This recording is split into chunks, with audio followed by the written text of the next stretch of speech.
your intention is to actually resolve them, why do you go to the street? Why don't you call a meeting of that organization? And this is why we are talking about orderly, responsive and responsible government.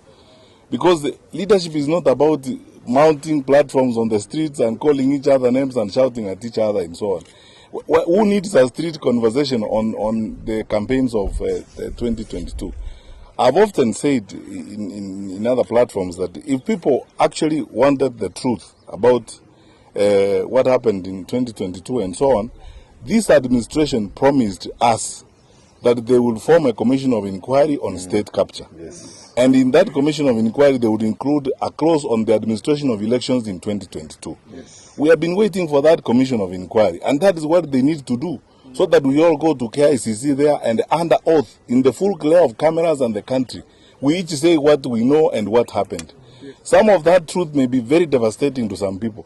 That is why people would choose this smoke screen confusion of all the time creating stories and all manner of stories.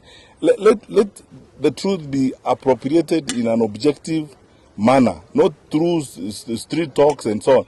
Sometimes when people want to hide responsibility, they will come up with all these stories and so on and so forth, so that it boils down to a match of who speaks louder or who shouts louder than the other.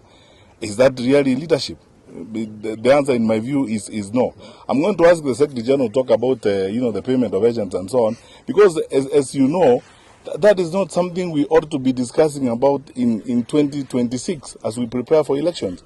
You know, every time we are approaching a serious time of responsibility, such as we are doing, some of our leaders, especially those aligned to the administration, resort to drama and stories and lies to camouflage and to distract from answering straightforward questions and so on. We are preparing for elections as it is. And if anyone has got concerns about those agents who are not paid and so on, should they then address who hired them? And why should it be a national issue? Why should it be a concern for Grace and so on about which agent or as an ordinary citizen or a senior citizen like Kembi Gitura? Why should it be a matter we spend time on every day instead of focusing on the kids who are not in school right now because they have not been placed? The kids who are not in school now because their parents cannot afford the 9,000 shillings because this government cannot raise capitation. The people who have been suffered as a result of insecurity in the country. The patients who have no food at Kenyatta National Hospital or who have no medicine and so on. Instead of focusing on those issues, you are engaged in trivialities and petty things about which agents were paid and not paid.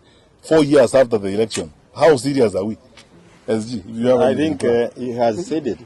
Our party leader was engaged in fundraising. And when he was doing fundraising, resources were being given to the party, Azimio Party, for purposes of being used for the purpose they were intended, including payment of agents. One of the individuals who is in charge of managing those affairs is the SG. And you know who the SG of Azimio is and was and is even today. If we had managed it well, there is every likelihood that Raila would be in State House alive, having secured proper medical attention when he became unwell. Tuachane na hii maneno, tuende kazi ingine sasa. Asante sana.